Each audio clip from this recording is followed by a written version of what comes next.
Bomb ಸ್ಫೋಟ ಪ್ರಕರಣ. ಈಗ ಇಬ್ಬರು ಶಂಕಿತ ಉಗ್ರರನ್ನ ಕೂಡ ಬಂಧಿಸಲಾಗಿದೆ, ಕಸ್ಟಡಿಗೆ ಪಡೆದುಕೊಳ್ಳಲಾಗಿದೆ. ಬಟ್ ಅವರು ಸಿಕ್ಕಿ ಬಿದ್ದಿದ್ದು ಹೇಗೆ? ಆ ಕುರಿತ ಮತ್ತೊಂದು ಎಕ್ಸ್ಕ್ಲೂಸಿವ್ ಸ್ಟೋರಿಯನ್ನ ರಿಪಬ್ಲಿಕನ್ ನಿಮ್ಮ ಮುಂದೆ ಇಡ್ತಾ ಇದೆ. ಕೋಲ್ಕತ್ತಾದಲ್ಲಿ ಇಬ್ಬರು ಶಂಕಿತ ಉಗ್ರರ ಬಂಧನ ಆಯಿತು. ಎನ್ಐಎ ಅಧಿಕಾರಿಗಳ ಕಾರ್ಯಾಚರಣೆ ಯಾವ ರೀತಿ ಇತ್ತು ಅನ್ನೋದನ್ನ ಗಮನಿಸಿದ್ವಿ. ಆದರೆ ಶಂಕಿತರ ಬಂಧನಕ್ಕೆ ಕಾರಣವಾದ ಅಂಶ ಏನು? ರಿಪಬ್ಲಿಕನದಲ್ಲಿ ಮತ್ತೊಂದು ಎಕ್ಸ್ಕ್ಲೂಸಿವ್ ಮಾಹಿತಿ ಈ ಕುರಿತಾಗಿ.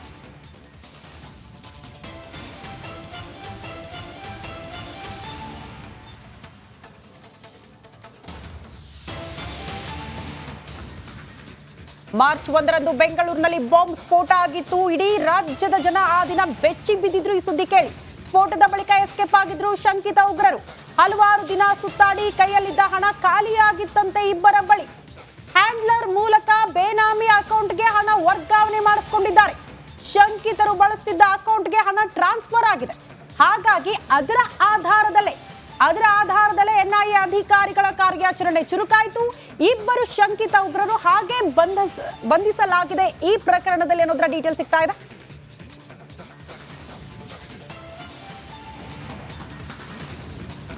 ಓಕೆ, ಸುನಿಲ್ ಇದರ ಬಗ್ಗೆ ಹೆಚ್ಚಿನ ಮಾಹಿತಿಯನ್ನು ಕೊಡ್ತಾರೆ. ಮಾರ್ಚ್ 1ರಂದು ಬೆಂಗಳೂರಲ್ಲಿ ಬಾಂಬ್ ಸ್ಫೋಟ ಆಗುತ್ತೆ. ಅದಾಂದ್ರ ಇಲ್ಲಿ ತನಕ 4 ಬಂಧನಕ್ಕೆ ಈಡಾಗ್ತಾರೆ. ಸುನಿಲ್, ಈ 4ರಲ್ಲಿ ಯಾರನ್ನ ಸೆರೆ ಹಿಡಿಯುವಾಗ ಅಂದರೆ ದುಡ್ಡು ಖಾಲಿಯಾಗಿ, ಈಗ ದುಡ್ಡು ಖಾಲಿ ಆಗುತ್ತಪ್ಪ, ಅವರು ಬೇರೆ ಯಾರನ್ನೂ ಹಾಕ್ಕೊಂಡಿರ್ತಾರೆ, ಅದು ಪೊಲೀಸರಿಗೆ ಹೆಂಗೆ ಮಾಹಿತಿ ಬರುತ್ತೆ? ಅಂದರೆ ಅವ್ರು ಎಲ್ಲಿದ್ದಾರೆ ಅಂತ ಗೊತ್ತಿರುತ್ತೆ. ಎಲ್ಲಿದ್ದಾರೆ ಅಂತ ಗೊತ್ತಿದ್ರೆ ಓಕೆ, ಆದರೆ ಎಲ್ಲಿದ್ದಾರೆ ಅಂತ ಗೊತ್ತಿರೋದಿಲ್ಲ. ಆದರೆ ದುಡ್ಡು ಖಾಲಿ ಆಯಿತು ಅಂತ ಹೆಂಗೆ ಗೊತ್ತಾಗುತ್ತೆ? ಇದನ್ನು ಸ್ವಲ್ಪ ನಮಗೆ ಈ ಇನ್ವೆಸ್ಟಿಗೇಷನ್ ರೀತಿಗಳನ್ನು ನಮಗೆ ವಿವರಿಸಿದರೆ ಸುನಿಲ್.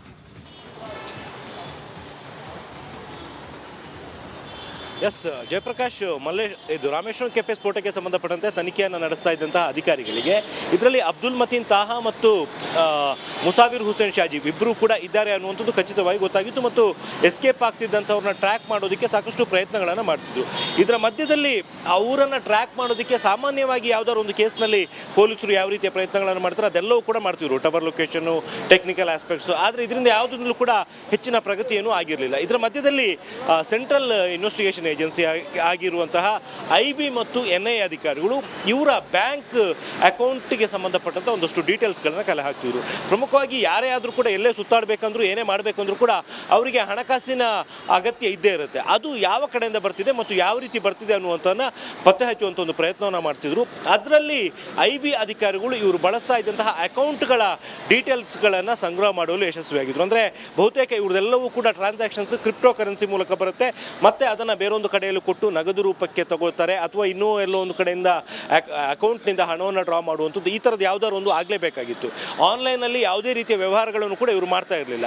ಈ ಒಂದು ಕಾರಣದಿಂದಾಗಿ ಅಕೌಂಟ್ಗೆ ಅಮೌಂಟ್ ಬಂದಿರುವಂಥದ್ದು ಮತ್ತು ಅದನ್ನು ಡ್ರಾ ಮಾಡಿರುವಂಥ ಮಾಹಿತಿಯನ್ನು ಆಧರಿಸಿ ಎನ್ಐಎ ಅಧಿಕಾರಿಗಳು ಮತ್ತು ಐಬಿ ಅಧಿಕಾರಿಗಳು ಕೋಲ್ಕತ್ತಾದಲ್ಲಿ ವಿಚಾರಣೆಯನ್ನು ನಡೆಸ್ತಾ ಇದ್ರು. ಅಂತಿಮವಾಗಿ ಅಮೌಂಟ್ನ ಎಲ್ಲಿ ಅವರು ವಿತ್ಡ್ರಾ ಮಾಡ್ಕೊಂಡಿದ್ದಾರೆ ಅನ್ನುವಂಥದ್ದು ವಿಚಾರ ಕೂಡ ಗೊತ್ತಾಗಿತ್ತು. ಇದರ ಆಧಾರದ ಮೇಲೆ ತನಿಖೆ ಅಂತ ನಡೆಸ್ತಾ ಇದ್ದಂತಹ ಅಧಿಕಾರಿಗಳಿಗೆ ಪರ್ಟಿಕ್ಯುಲರ್ ಆಗಿ ಇವರ ಫೋಟೋಗಳು ಕೂಡ ಇತ್ತು. ಸ್ಥಳೀಯ ಏಜೆನ್ಸಿಗಳ ಮೂಲಕ ಮತ್ತು ಸ್ಥಳೀಯ ಬಾತ್ಮೀದಾರರ ಮೂಲಕ ಮಾಹಿತಿಯನ್ನು ಸಂಗ್ರಹ ಮಾಡಿಕೊಂಡು ಅಂತಿಮವಾಗಿ ಕೋಲ್ಕತ್ತಾದಲ್ಲಿ ಈ ಇಬ್ಬರು ಮೋಸ್ಟ್ ವಾಂಟೆಡ್ ಸಸ್ಪೆಕ್ಟೆಡ್ ಟೆರರಿಸ್ಟ್ಗಳನ್ನು ಬಂಧಿಸುವಲ್ಲಿ ಯಶಸ್ವಿಯಾಗಿರುವಂಥದ್ದು. ಜಯಪ್ರಕಾಶ್, ಓಕೆ, ಥ್ಯಾಂಕ್ ಯು ನಿಮ್ಮೆಲ್ಲ ಅಪ್ಡೇಟ್ಸ್ಗೆ. ಮತ್ತೊಂದು ಕಡೆ ನಿರ್ಮಾಪಕ ಸೌಂದರ್ಯ ಜಗದೀಶ್ ಸಾವು, ಈ ಕೇಸ್ ಭಾರಿ ಹೆಸರು ಮಾಡಿದ ನಿರ್ಮಾಪಕ ಆತ್ಮಹತ್ಯೆ ಮಾಡಿಕೊಂಡು. ಸೌಂದರ್ಯ ಜಗದೀಶ್ ಭಾಳ ದೊಡ್ಡ ನಿರ್ಮಾಪಕರು. ಆಮೇಲೆ ರಾಜಾಜಿನಗರದಲ್ಲಿರುವ ಜೆಟ್ಲಾಕ್ ರೆಸ್ಟೋರೆಂಟ್ ಇದೆಯಲ್ಲ ಅದರ ಮಾಲೀಕರು. ಆಮೇಲೆ ರಿಯಲ್ ಎಸ್ಟೇಟ್ ಬಿಸ್ನೆಸ್ ಮಾಡ್ತಾಯಿದ್ರು ಸೌಂದರ್ಯ ಜಗದೀಶ್. ಅಚಾನಕ್ಕಾಗಿ ಮೊನ್ನೆ ಅಷ್ಟೇ ಅವರು ಭಾಳ ಅಂದರೆ ಈ ಜೆಟ್ಲಾಗ್ ವಿಚಾರಕ್ಕೆ ಸಂಬಂಧಪಟ್ಟ ಹಾಗೆ ದೊಡ್ಡ ದೊಡ್ಡ ಗಣ್ಯ ನಾಯಕರುಗಳು, ಅಂದರೆ ಕಾಟೇರ ವಿಚಾರಕ್ಕೆ ಸಂಬಂಧಪಟ್ಟಾಗ ಇವರನ್ನೆಲ್ಲ ಒಂದು ರೀತಿಯಲ್ಲಿ ಏನು ಪೊಲೀಸರು ವಿಚಾರಣೆ ಎಲ್ಲ ನಡೆಸಿದರು. ಈ ಹಿಂದೆ ಕೂಡ ಸೌಂದರ್ಯ ಜಗದೀಶ್ ವಿಚಾರಕ್ಕೆ ಸಂಬಂಧಪಟ್ಟಾಗೆ, ಅವರ ಮಗನ ವಿಚಾರಕ್ಕೆ ಸಂಬಂಧಪಟ್ಟಾಗೆ ಕೆಲವು ಸಣ್ಣ ಪುಟ್ಟ ಕಿರಿಕಿರಿಗಳಾಗ್ತಾ ಇತ್ತು. ಅದೆಲ್ಲ ಬೇರೆ, ಒಂದು ಸಮಾಜ ಅಂತ ಹೇಳುವಾಗ ಅದೆಲ್ಲ ಆಗುತ್ತೆ. ಆದರೆ ಸತ್ತು ಹೋಗ್ತಾರೆ, ಆಮೇಲೆ ಸುಸೈಡ್ ಮಾಡ್ಕೋತಾರೆ. ಇಲ್ಲಿ ತನಕ ಏನಾಗಿದೆ ಅಂಥೇಳಿ ಗೊತ್ತಾಗ್ತಿಲ್ಲ. ಸಾವಿನ ಬಗ್ಗೆ ಗುಟ್ಟು ಬಿಟ್ಟು ಕೊಟ್ಟಿಲ್ವಂತೆ ಇಲ್ಲಿ ತನಕ. ಹಲವಾರು ಅನುಮಾನಗಳು, ಬಿಸ್ನೆಸ್ ಲಾಸ್ ಅಂತ ಕೆಲವರು ಹೇಳ್ತಾ ಇದ್ದಾರೆ, ಹಾಗಾಗಿ ಆತ್ಮಹತ್ಯೆ ಮಾಡಿಕೊಂಡ್ರು ಅಂತೇಳಿ ಹಲವಾರು ಅನುಮಾನಗಳಿದೆ. ಕೊರೋನಾ ಸಂದರ್ಭದಲ್ಲಿ ಭಾಳ ಲಾಸ್ ಆಯಿತು ಅಂತ ಹೇಳ್ತಾರೆ. ಬ್ಯಾಂಕ್ ನೋಟಿಸ್ ಬಂದ ಕಾರಣಕ್ಕಾಗಿ, ಮನೆಯನ್ನು ಸೀಸ್ ಮಾಡ್ತಾರೆ ಅನ್ನೋ ಕಾರಣಕ್ಕಾಗಿ ಸೊ ಹೀಗೆ ಹಲವು ಪ್ರಶ್ನೆಗಳು ಉದ್ಭವ ಆಗ್ತಾ ಇದೆ. ಬನ್ನಿ ಇದರ ಬಗ್ಗೆ ಇನ್ನಷ್ಟು ಹೆಚ್ಚಿನ ಮಾಹಿತಿ ಪಡೆಯೋಣ. ನಾಗರಾಜ್, ಆರಂಭಿಕವಾಗಿ ಏನಾದರೂ ಮಾಹಿತಿಗಳು ಕಲೆ ಹಾಕಲಾಗ್ತಾ ಇದೆಯಾ? ಯಾಕಂದರೆ ಕೇವಲ ಊಹಾಪೋಹನ, ಕೆಲವೊಂದು ಕಾರಣಗಳಿದ್ದೇ ಇರುತ್ತೆ. ಈಗ ನಮಗೆ ಈ ಏನು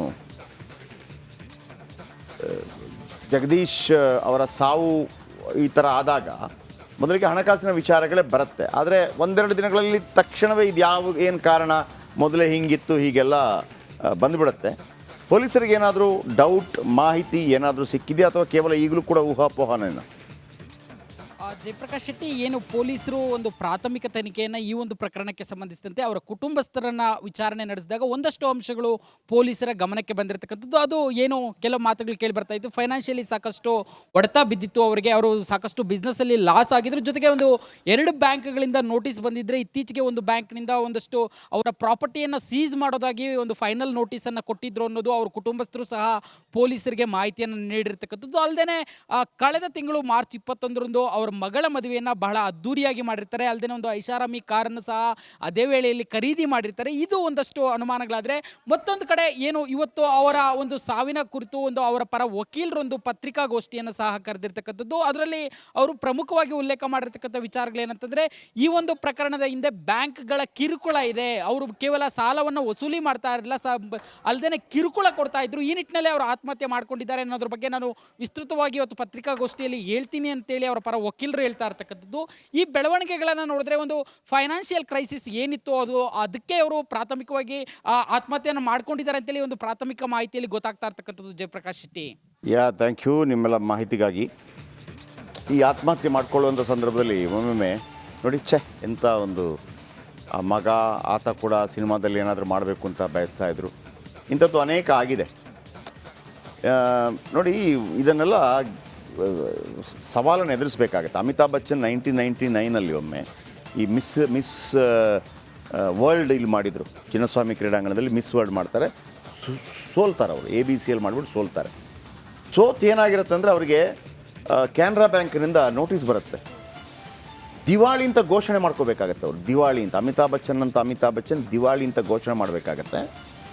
ಅವರ ಜಾಲ್ಸಾ ಅನ್ನುವಂಥ ಒಂದು ಮನೆ ಇದೆ, ಪ್ರತೀಕ್ಷಾ ಅನ್ನುವಂಥ ಮನೆ ಇದೆ. ಆ ಮನೆ ಎಲ್ಲ ಇದಕ್ಕೆ ಬಂದುಬಿಡ್ತದೆ, ಸೀಸಿಗೆ ಬಂದುಬಿಡ್ತದೆ. ಕೊನೆಗೆ ಅವರು ದಿವಾಳಿ ಅಂತ ಘೋಷಣೆ ಮಾಡ್ಕೋಬೇಕಾಗತ್ತೆ.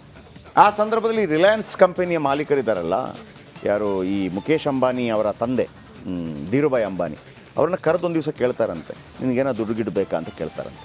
ಅವ್ರು ಬೇಡ ಸರ್, ನಂದನ್ನು ನಾನೇ ಸರಿ ಮಾಡ್ಕೋತೀನಿ ಅಂತ ಹೇಳ್ತಾರೆ.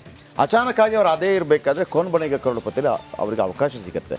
ಕೌನ್ ಬನೇಗಾ ಕರೋಡ್ಪತಿ ಕೆಲವು ಎಪಿಸೋಡ್ ಆದ ನಂತರ ಅವರೊಂದು ಪತ್ರಿಕಾಗೋಷ್ಠಿ ಕರೆದು, ನನಗೆ ಈಗಲೂ ನೆನಪಿದೆ, ಪತ್ರಿಕಾಗೋಷ್ಠಿ ಕರೆದು ಕೆನರಾ ಬ್ಯಾಂಕ್ಗೆ ಆಗಿರಬೇಕಾಗಿರುವ ಎಲ್ಲ ದುಡ್ಡನ್ನು ವಾಪಸ್ ಕೊಡ್ತಾರೆ.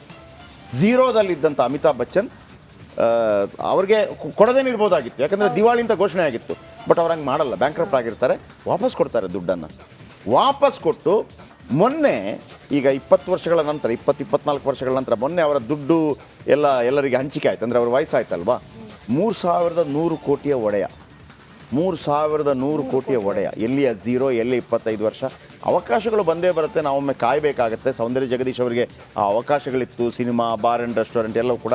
ಒಮ್ಮೊಮ್ಮೆ ದೊಡ್ಡ ಹೊಡೆತ ಬೀಳುತ್ತೆ. ಹೊಡೆತ ಬೀಳುವಾಗ ಆ ರೀತಿ ಸತ್ತೋಗ್ಬಿಟ್ರೆ ಏನು ಹೇಳೋದು ಸುಲಭ, ಕೆಲವರ ಹೇಳ್ತಾನೋ ಮತ್ತು ಅದನ್ನೇ ಮಾಡುವಂಥದ್ದು ಕೂಡ ಇದೆ. ಸೊ ಹಾಗಾಗಿ ನಮಗೊಂದು ಅವಕಾಶ ಮತ್ತೊಮ್ಮೆ ಸಿಗುತ್ತೆ, ಈ ರೀತಿ ಆಗಬಾರ್ದಾಗಿತ್ತು, ದೊಡ್ಡ ನಷ್ಟ ಉಂಟಾಗತ್ತೆ ಅಂತೇಳಿ. ಎಸ್, ಮುಂದಿನ ಸುದ್ದಿಗೆ ಹೋಗೋಣ. ಇದು ರಾಜ್ಯ ಸರ್ಕಾರದ ಮತ್ತೊಂದು ಎಡವಟ್ಟು.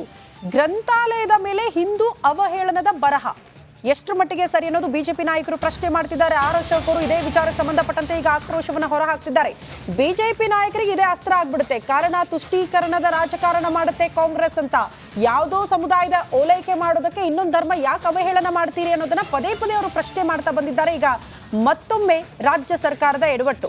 ಕುವೆಂಪು ಅವರ ಬರಹದ ಬಳಿಕ ಮತ್ತೊಂದು ವಿವಾದ. ಈಗ ಒಂದು ಮಂದಿರ ಕಟ್ಟಿದ್ರೆ 1000 ಭಿಕ್ಷುಕರು ಹುಟ್ಟುಕೊಳ್ತಾರೆ, ಒಂದು ಗ್ರಂಥಾಲಯ ಕಟ್ಟಿಸಿದ್ರೆ ಲಕ್ಷಾಂತರ ವಿದ್ವಾಂಸರು ಹುಟ್ಟುಕೊಳ್ತಾರೆ. ರಾಜ್ಯ ಸರ್ಕಾರದ ವಿರುದ್ಧ ಆರ್ ಅಶೋಕ್ ಅವರು ಕಿಡಿಕಾರಿದ್ದಾರೆ. ರಿಪಬ್ಲಿಕನದಲ್ಲಿ ಆರ್ ಅಶೋಕ್ ಮಾತನಾಡಿದ್ದಾರೆ. ಏನ್ ಹೇಳಿದ್ದಾರೆ ಬನ್ನಿ ನೋಡ್ಕೊಂಡು ಬರೋಣ. ಹಿಂದೂಗಳಿಗೆ ಅಗೌರವ ತೋರುವ ಬರಹ ಹಾಕಿದ್ದಾರೆ ಅಂತ ಆರ್ ಅಶೋಕ್ ಅವರು ಆಕ್ರೋಶ ಹೊರ ಹಾಕಿದ್ದಾರೆ. ಹಿಂದೂಗಳೆಂದ್ರೆ ಒಂದು ರೀತಿ ಬೇಜವಾಬ್ದಾರಿತನ ರಾಜ್ಯ ಸರ್ಕಾರಕ್ಕೆ. ಮಸೀದಿ, ಚರ್ಚ್ ಮೇಲೆ ಯಾಕೆ ಬರೆಯಲ್ಲ ಈ ರೀತಿ ಬರಹಗಳನ್ನ? ಕಾಂಗ್ರೆಸ್ ಹನುಮ ಧ್ವಜವನ್ನ ಕಿತ್ತು ಹಾಕಿದ್ರು. ಹಿಂದೂಗಳನ್ನ 2ನೇ ದರ್ಜೆ ವ್ಯಕ್ತಿಗಳನ್ನಾಕಿ ನೋಡ್ತಾ ಇದೆ ರಾಜ್ಯ ಸರ್ಕಾರ. ಅಲ್ಪಸಂಖ್ಯಾತರನ್ನ ಓಲೈಸಿ ಹಿಂದೂಗಳನ್ನ ಕಡೆಗಣನೆ ಮಾಡಲಾಗ್ತಾ ಇದೆ ಅಂತ ರಾಜ್ಯ ಸರ್ಕಾರದ ವಿರುದ್ಧ ಆರ್ ಅಶೋಕ್ ಅವರು ವಾಗ್ದಾಳಿ ನಡೆಸಿದ್ದಾರೆ.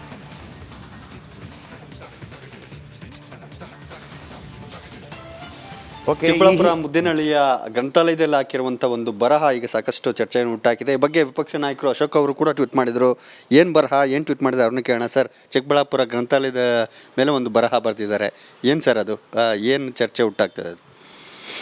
ಅಂದರೆ ಹಿಂದೂ ಮಂದಿರಗಳನ್ನು ಒಂದು ರೀತಿ ಅವಹೇಳನ ಮಾಡೋವಂಥದ್ದು, ಹಿಂದೂಗಳಿಗೆ ಅಗೌರವ ಮಾಡ್ತವಂಥ ಒಂದು ಬರಹವನ್ನು ಅಲ್ಲಿ ಹಾಕಿದ್ದಾರೆ. ದೇವಸ್ಥಾನ ಕಟ್ಟಿದರೆ ಭಿಕ್ಷುಕರು ಜಾಸ್ತಿ ಆಗ್ತಾರೆ, ಸಾವಿರಾರು ಜನ ಭಿಕ್ಷುಕರಿಗೆ ಅಲ್ಲಿ ಅಡ್ಡೆ ಆಗುತ್ತೆ ಅನ್ನೋದು, ಅದನ್ನು ಅದು ಧೈರ್ಯ ಮಾಡಿದ್ದಾರೆ. ಹಿಂದೂಗಳು ಅಂದರೆ ಒಂಥರ ಬೇಜವಾಬ್ದಾರಿ. ಅದೇ ಮಸೀದಿಗೆ ಯಾಕೆ ಬರ್ದಿಲ್ಲ, ಅದೇ ಚರ್ಚ್ಗೆ ಯಾಕೆ ಬರ್ದಿಲ್ಲ, ಅದು ಬರೆಯೋ ಧೈರ್ಯ ಇಲ್ಲ. ಈ ಥರ ಹಿಂದೂಗಳಿಗೆ ಈ ಸರ್ಕಾರ ಬಂದ ಮೇಲೆ ಹನುಮ ಧ್ವಜ ಹಾರಾಟ ಮಾಡಿದ್ದನ್ನ ಕಿತ್ತಾಕಿದ್ರು. ವಿಧಾನಸೌಧದಲ್ಲಿ ಪಾಕಿಸ್ತಾನ ಜಿಂದಾಬಾದ್ ಅಂತ ಕಾಂಗ್ರೆಸ್ ಕಾರ್ಯಕರ್ತರಿಗೆ ಕೂಗಿದ್ರು ಅಂತ ಈಗ ಕೇಸ್ ದಾಖಲಾಗಿದೆ. ರಾಮೇಶ್ವರ ಕೆಫೆಯಲ್ಲಿ ಬಾಂಬ್ ಬ್ಲಾಸ್ಟ್ ಆಯಿತು.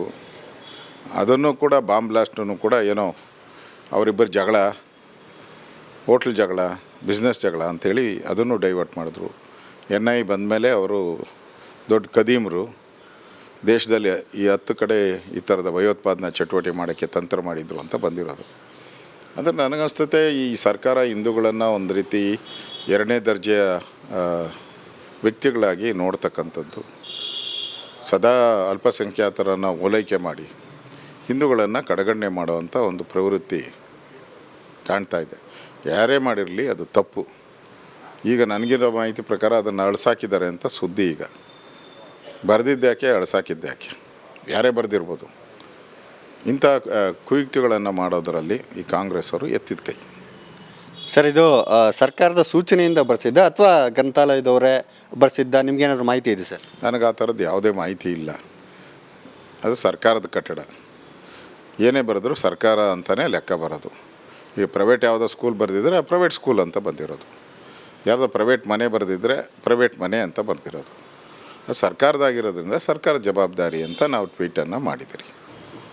ಇದಿಷ್ಟು ವಿಪಕ್ಷ ನಾಯಕರಂತ ಅಶೋಕ್ ಅವರ ಹೇಳಿಕೆ. ರಾಜಕೀಯ ವಿಚಾರವಾಗಿ, ಅಭಿವೃದ್ಧಿ ವಿಚಾರವಾಗಿ, ಸಿದ್ಧಾಂತದ ವಿಚಾರವಾಗಿ ಮಾತಾಡೋಣ, ಅದು ಬಿಟ್ಟು ವೈಯಕ್ತಿಕ ವಿಚಾರಕ್ಕೆ ಹೋಗೋದು ಬೇಡ ಅನ್ನೋ ಮಾತನ್ನು ಹೇಳ್ತಾ ಇದ್ದಾರೆ. ಕ್ಯಾಮ್ರಾ ಪರ್ಸನ್ ಮಂಜು ಜೊತೆ ಸತೀಶ್ ಕುಮಾರ್, ರಿಪಬ್ಲಿಕ್ ಕನ್ನಡ.